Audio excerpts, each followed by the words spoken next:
Good morning and welcome to Missoula Real Estate Today. This is Peter Christian. I'm here with the host of the show, Diane Beck, with Windermere Real Estate. Diane has been helping buyers and sellers with real estate in the Missoula area for over 20 years and is very active in the Missoula community. Along with their trusted partners, Diane provides complete service for your real estate transaction. And now, Missoula Real Estate Today on newstalkkgvo.com. 98.3 FM and 1290 AM. Well, hello, everybody, and welcome once again to Missoula Real Estate Today. I'm Peter Christian. Joining us here in the studio, a gentleman that we haven't talked to for a while. We've been kind of missing. I brought that up to Diane. We haven't had Brandon Smith on for a while from Glidewell Investment Group. And Insurance and Investment Group. So welcome again. It's good to see you. Good morning, Peter. Thank you. Great to be here. Happy New Year. Same to you, man. Yeah, 2018 is here. Amen. All right. Yeah. So as an insurance guy, I'm sure the turning of the calendar, there's all sorts of things that you want to remind people about when it comes to their insurance. I know that primarily we talk about homeowners insurance when we're together. Yeah. But anything you want to talk about from your end at Glidewell, we'd love to hear from you. So. Yeah, well, talking insurance, I mean, it's probably the highlight of your day. So what a great way to kick off the new year. Sure, why not? Yeah, I mean, there's so much. There's always so much changing and innovating in the insurance industry. And so, I don't know that it's so much 2018 in a new year, but, right now there's a lot of freezing is huge, ice dams on roofs, a lot of potential claims happen this time of year, which create huge messes in the spring and a lot of money, expense, headaches.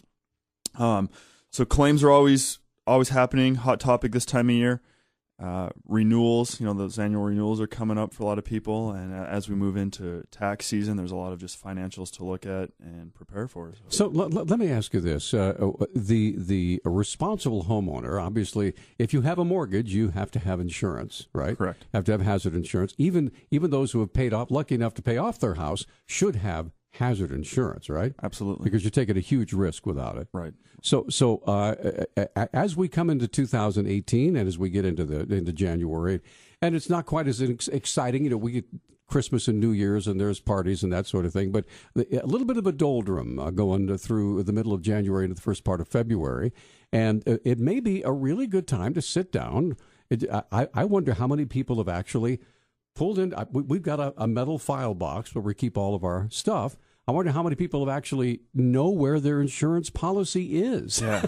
and what it says, right? Well, and at the beginning of the year, there's a lot of goals and resolutions. I know a lot of people are looking at finances and tightening up their budget, or at least creating a budget to live on. And so one of the things we're big, as Dave Ramsey endorsed local provider, right, is the budget. We want to make sure your insurance fits within your budget and that you're not overspending for unnecessary coverage or paying for insurance you don't need at all. What should Brandon Smith? What should people have? What kind of coverage should they have if they have purchased a home to make sure that they're being responsible homeowners? Well, the easy answer is the right coverage. It's so hard to compare one household to the next, and so it really takes a much broader conversation of what do you have at risk to lose. In terms of the liability portion.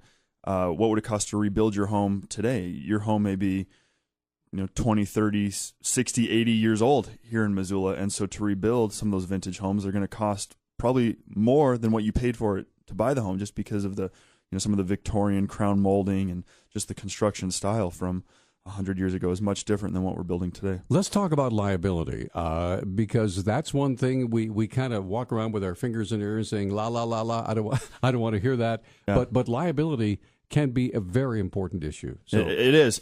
And so when someone asks me how much liability coverage should they carry, my cop-out answer is, what's your attorney recommend? I don't want to put my neck on the line for that. But it really is a much broader conversation. How likely are you to be sued? What's your reputation in the community? How do people perceive you just in terms of wealth? What type of vehicles? People make all sorts of judgments just based on observation.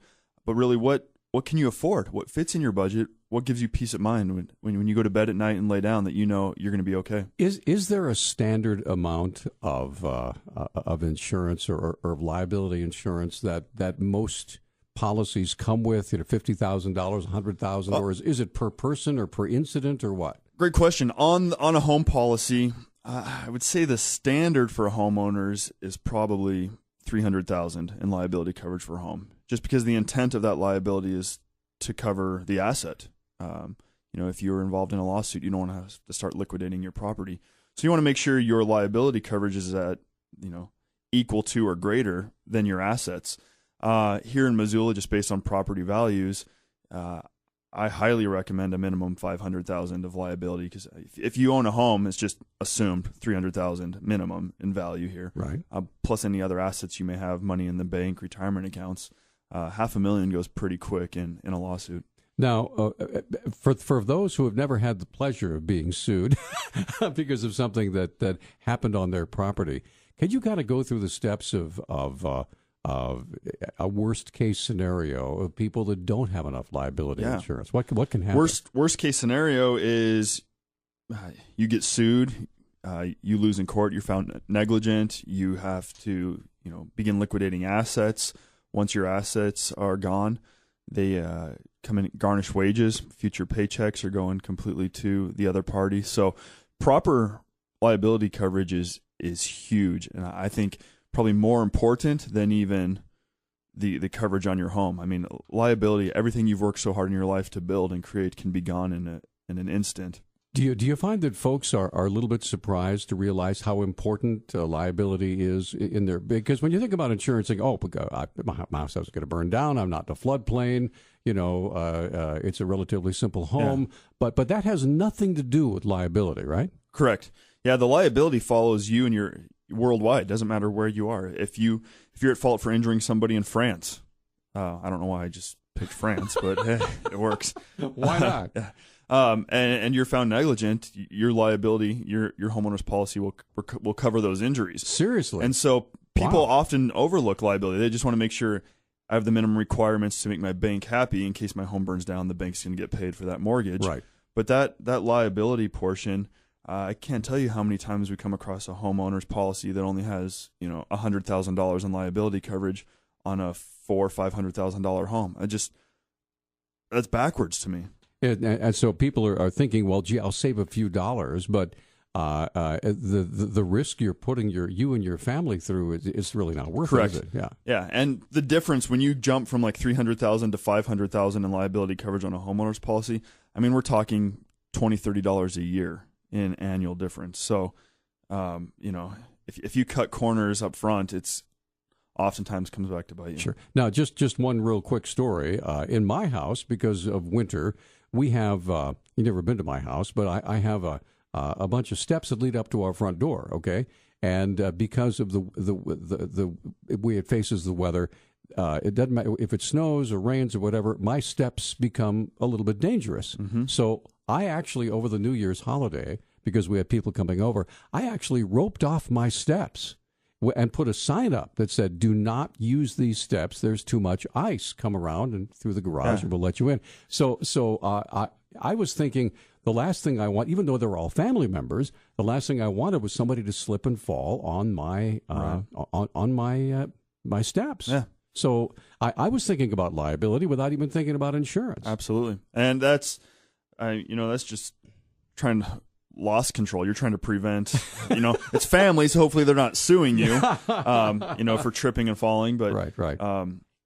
With medical costs, and I mean, it could be, they charge you $5,000 just to drive by the emergency room today. So, somebody trips and falls on your steps, you're at fault for it. I mean, easy, sure. 10, 15,000 if hospitals involved. Okay, so we had a chance to talk about the importance of liability. So let's talk about what's going on inside your home. Maybe as you've been married over the years, you've increased the amount of possessions that you have, and maybe your old policy doesn't really cover as much as you think it should. So how do we go about determining that? Yeah, if you lost everything in your home, personal property, and the way we, in layman's terms define that is if you were to pick up your home, flip it upside down, everything that falls is personal property. Okay. So everything from your toothbrush to furniture, clothing, jewelry, spoons and forks. What would that cost to replace? But what if we don't know? I don't think we do know. I mean, it would take. I mean, it's a full-time job. It would take to go through and document and get a replacement cost on every possession is challenging. So what the insurance companies do is, if you have a home, and just for easy numbers, you have a $100,000 home, they will just initially give you 50 to 75% of that $100,000 for your personal property. So you'll have somewhere between $50,000 and $75,000 for your possessions. Now that number we can increase, decrease, try to figure out exactly what you have. Unfortunately, there really isn't a great method or formula just to look at a home and estimate, here's what you have, because everybody has different styles, tastes, electronics. Some people are very minimalist. Some people are hoarders. You got things you can't replace. There's things you don't necessarily want to replace. Right. I look in our kitchen drawer and can't figure out why we have 18 spatulas. Like, I'm sure we've only ever bought one. But Spatula City, right? Spatula City. Reference to UHF there. I love it. Yeah. So it's, stuff accumulates. And so how do you know how much coverage to carry? I don't know. So I've created my own formula, and don't hold me to it. I don't know if it's accurate, but I think, hey, if you got a house, what room in your house would be the most expensive to replace everything in the room? And I think oftentimes it's either like a family room, living room because of electronics, or, a master bedroom, just clothing. I mean, any given time between shoes, pants, shirt, watch, right. I mean, you're $200 in clothing just for one day. So what would it cost to replace everything in your living room, all your electronics? If it's $5,000, $10,000, then let's just take that $10,000 for your living room and multiply by total number of rooms in the house. And if including bathrooms, storage closets, and if you got 10 rooms, we got $100,000 right sure. there. And so if 10,000 will replace one room, in theory, 10,000 will replace every other room. It would be an interesting. I mean, if people have absolutely nothing else to do for a weekend, maybe just go out on a faux shopping spree and say, we're going to replace everything we have in our house, and just go out and price it all, right? Yeah. And then add it all up at the end, and I think there'll be some surprises. Absolutely. And again, it depends on your style. Are you buying your furniture at a local, a Walmart, Target, or the secondhand place, right? Yeah. Or used furniture? Are you buying it on Craigslist? Or you're going to Wagner's, exactly. There's some really upscale furniture. Yeah, absolutely. So right. Again, your taste, your preference. So unfortunately, there isn't a cookie cutter home policy for every household. It really is a much broader conversation. Really having to get to know what's important to the family and the household. So when it comes time to sitting down and talking about price with your insurance person. Is there a tactful way to say, I think I'm paying too much? or how do you broach that so that you don't make everybody mad? Yeah, I think just the way you said it there. Hey, I think you might be paying too much. Can we take a look at this? Yeah. And there's so many internal factors in a home insurance policy. And so one of the benefits we have of being an independent agent is we can create different packages, add and remove coverages, rather than just, hey, our policy includes all of this. And so we can customize it to fit you and your specific needs. So, do you need special coverage for Persian rugs? I don't know, but if you don't have a need for that, let's remove that coverage or lower the amount of coverage, some of the internal limits, and credit you back, $5, $6, $7. But if we do that on 30, 40 different coverages, it can add up to a substantial savings. One thing I discovered in the last 2 years, and I was absolutely shocked, positively. I mean, on a positive level. We replaced our roof. One of our great roofing companies came in and gave me a great deal, one of the Home and Garden Show deals, and they did a superb job. And so when I contacted my insurance person, they said, "Oh, you have a new roof." Well, my homeowner's insurance went down by almost $200 a year.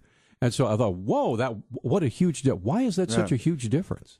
Roofs are the number one claim we see across the country for homeowners insurance is water damage. And so majority of the water comes from the sky. Right. Ice, snow, melting, rain. And so roofs that have a 30-year lifespan, once they're hitting 25, 30 years or beyond, it's just water gets through. Right. And so when a roof is replaced, you have just when a roof is replaced, you've just drastically decreased your chances of water damage. And so the insurance companies recognize that. And so they want to retain you as a customer. They don't want you to go leave somewhere else to save, $5. Right. So they're, giving you a significant credit for a new roof replacement. And then that credit over time, goes away. But yeah, huge savings for new roofs. Are there some other things we can do to save ourselves some money, whether it's a security protection or, anti-fire stuff or whatever? Yeah. New roof is huge. A lot of new larger homes have sprinkler systems put in, which helps. Burglar alarms, obviously having smoke detectors. I think if your home is built, on this side of 1985, it has smoke detectors. Right, has to have them. But there is credit for smoke detectors. One of the biggest things, I guess, two things I would say here. One is your deductible. Increasing your deductible. If you got a little bit of money in the bank and can self-insure an emergency fund savings account, take on a little more risk and increase that deductible. If you got a $2,500 or $5,000 deductible on your home, you're going to save a couple $100 a year.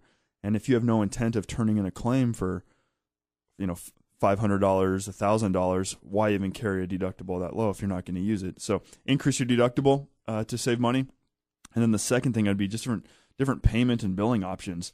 The insurance companies just nickel and dime you to death when you're paying monthly by mail. If you need to pay monthly, if you go to an automatic deduction, you're going to save $5 to $7 a month, again, which adds up over the course of a year.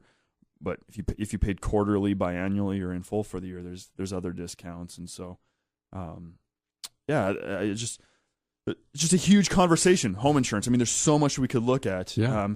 And to try to make sure people have the best coverage at the best price possible without cutting corners. And we're talking with Brandon Smith from Glidewell Insurance and Investment Group, GIIG.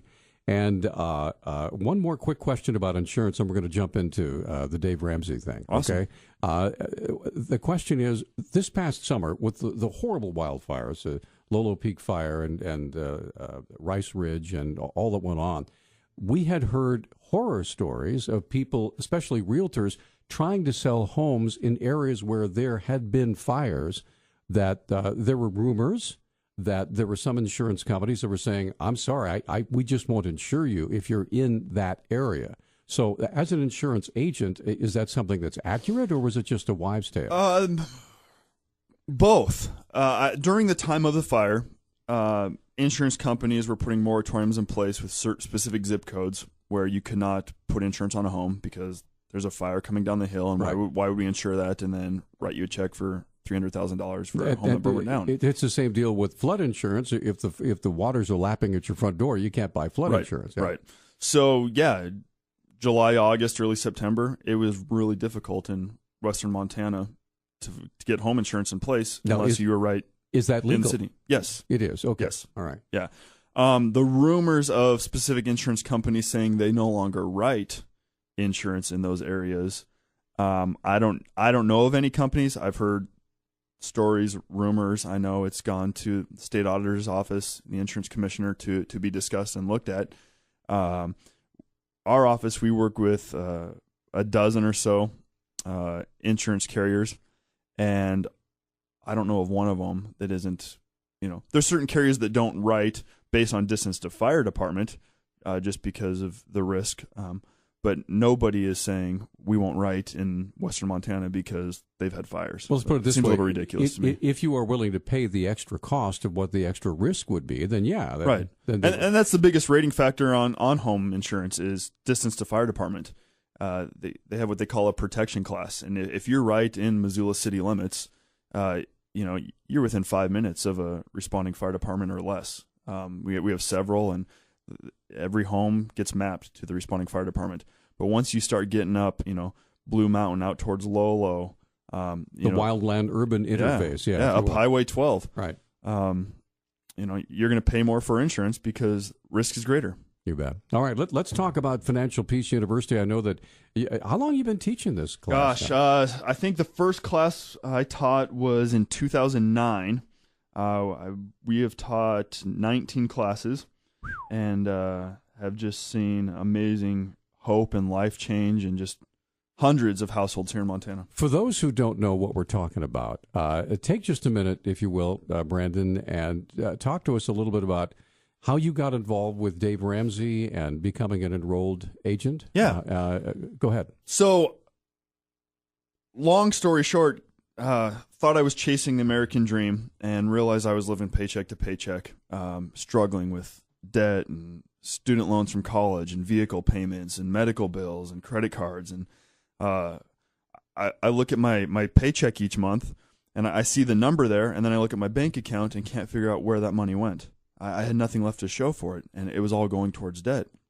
So I came across Dave Ramsey early on. I don't even think he was on the radio here in Montana yet. I was on his website and read one of his books, and it made sense to me on how to create a budget, how to get out of debt, and how to build wealth. And so I began that journey. I had $270,000 in debt at the time, including our home, and just got after it. Started living on a budget. I was going to ask you, what were the steps? How did you do it? $240,000 in debt, and you paid it off in how long? We paid it off in 32 months. Okay, and so a little less than 3 years. A little less than 3 years. Okay. And so how, one, we just stopped debt. No more new debt was rule number one. Step two is we got $1,000 in the bank in an emergency fund, so that should I ever have an emergency, I cash flow it rather than new refrigerator or whatever. Right. Yeah. Rather than put it on a credit card and acquire new debt. And then just got real intense about paying off debt. Took on 3 or 4 extra jobs, side jobs, freelance work, and just all that extra income just went straight towards debt. And so just lived on a budget. And I think oftentimes, this time of year, the word budget comes up a lot in households. And it has such a negative connotation, so restricting. Like prison or something. Yeah. And what I found is a budget is opposite of that. It's so freeing and liberating when you create a budget and you give every dollar a name. You tell that money where it's going to be spent before the month begins. And then it's like living life with just that pile of gift cards you acquired over Christmas. You go to the grocery store and you're not stressing about how am I going to pay the power bill on Friday. You're not robbing Peter to pay Paul. You use the money you designated for grocery, and it takes discipline. You stick to the budget. And so just living like nobody else for 32 months completely set me free, broke the chains of debt. And, Dave Ramsey says, if you live like nobody else, later you get to live like nobody else. And so that's... Could you explain that? Could you expand that? Because that sounds like a really interesting saying, but kind of expanding it to understand the impact of it. If you're willing to sacrifice, work hard, discipline for a season, and live like nobody else. We live in a society that's very instant gratification, immature in decision making. See it, want it, get it, right? Bright and shiny, you buy it and put it on. We line up at the bank to buy their product of debt, right? And so, if you're willing to live like nobody else, later you get to live like nobody else, and that later is freedom, doing what you want when you want, because at the end of the month, your paycheck's in your bank account, not at American Express or Visa or car payment. But not only that, from what I understand from you and from others who have done this, is that not only are you living on a budget, and that can be freeing, but you find yourself with funds that you can invest, that you can give. You can find yourself being more generous than you ever had a chance to be before. Whereas before, it was always you were grasping onto every single dollar because you didn't know where it was going to come from. Right. Christmas the last several years have been amazing compared to the Christmases before, because there wasn't that credit card bill showing up in January wondering, how am I going to pay for this? Right. You have a budget. I'm already now have money set aside each month that we set aside for Christmas. Already beginning our 2018 Christmas planning. And so when Christmas rolls around, next Thanksgiving, when we all panic and freak out, like, oh no, Christmas is on the 25th of December this month. Right. No, we're preparing for it fiscally all year. And so we grab that money we set aside for Christmas, purchase items, you can be generous without the strings attached of, I really can't afford this, or I'm going to have to pay for it later. Sure. So we got about 5 minutes left in the program. So talk to me about the actual Financial Peace University. What happens there? Yeah, Financial Peace University is a 9-week course I teach that is really the ins and outs, the basics of finance. These things aren't taught in school. Nobody teaches it. Nobody. There are a few classes on I think occasion that's a crime, using some of Dave's curriculum. I think Sentinel has some classes. But it's a 9-week course where we just take a look at saving, how to save, how to create a budget, how to get out of debt, how to get proper insurance. What is the right insurance? There's so many insurances out there. There's gimmick insurance. There's late night TV infomercial insurance. Right. So what Shopping do you really for insurance in your underwear. Exactly. Investing, buying real estate, buying homes, rental properties, preparing for the future, retirement, how to be generous, how to give, where to give, how to give, taxes. And so over the 9 weeks, just the ins and outs and the how to. It isn't just all philosophical, pie in the sky. It is hands-on. Here's how to create a budget. Go home this week. Create your budget, bring it back next week. The numbers, everything's private. Nobody knows what you're doing, but there's accountability, and it's a group of people that over the course of 9 weeks pay off thousands of dollars of debt. What do you do with the guilt? I mean, because people come into this and maybe they've been fighting with their spouse or fighting with themselves or whatever, and they come in with not only are they in debt, but they're also carrying this big load of guilt. Yeah, like how could I have been so stupid? I try to erase that guilt, that pain from the moment they walk in and congratulate them. A huge step of almost publicly admitting I don't have all the answers fiscally. I mean, our personal finances are one of the most intimate parts of our life. I don't know why we don't, we're not more vulnerable in life. In America, we are very private about our personal finance. And so, you know what, congratulations for taking this step and learning how to be better. Nobody would criticize you for reading a book on how to have a better marriage or how to raise your children better. But when there's this fear of this insecurity of when I need help fiscally, so how do you respond to we like crusty old folks will say, it's just a gimmick. It's just he's just looking for your money. Mr. Ramsey's looking for your money. Okay, keep doing what you're doing, and you're gonna keep getting what you got. At the same time, you can't argue with somebody's experience. I'm living it. I once was buried in debt. Out of college, and here I am in my, early 30s, and I'm doing it. It works. I have no debt, have no payments, have the freedom and flexibility in life to do what I want when I want. Is there a cost to do the Financial Peace University? What's the tuition? Put it that way. Tuition cost for the 9 weeks, $103. Okay. So we're about $98 for just curriculum, the materials, the book we go through, the workbook, everything you need, online resources, and then shipping costs to get that to you. So everything all included, you're under $105, and I guarantee you that in the first week you will get that $100 back tenfold. When's the next class start? There's a couple here starting in Missoula here in the next 2-3 weeks. Off the top of my head, I don't know exact dates or locations. Later on in 2018, I will be teaching a class here in Missoula, and we'll be certain to get those dates to you. So how do we contact Brandon Smith of GIIG? GIIG, Brandon Smith, B Smith, B as in Brandon, SMITH at GIIG.com by email, or call or text 406-258-0022. Brandon, thanks for coming in, man. Awesome. Happy New Year. Always a pleasure. All right, Happy New Year to you and onto your lovely family. That's going to do it for Missoula Real Estate today. For Brandon and Diane Beck, I'm Peter Christian. Have a great day, everybody. Thanks for tuning into Missoula Real Estate today. We hope you found the information over the last 30 minutes to be helpful. If you have any suggested topics for future Missoula Real Estate Today programs, or any questions about buying or selling real estate, please email Diane. Here's the address. It's Diane Beck at Realtor.com. That's Diane Beck at Realtor.com.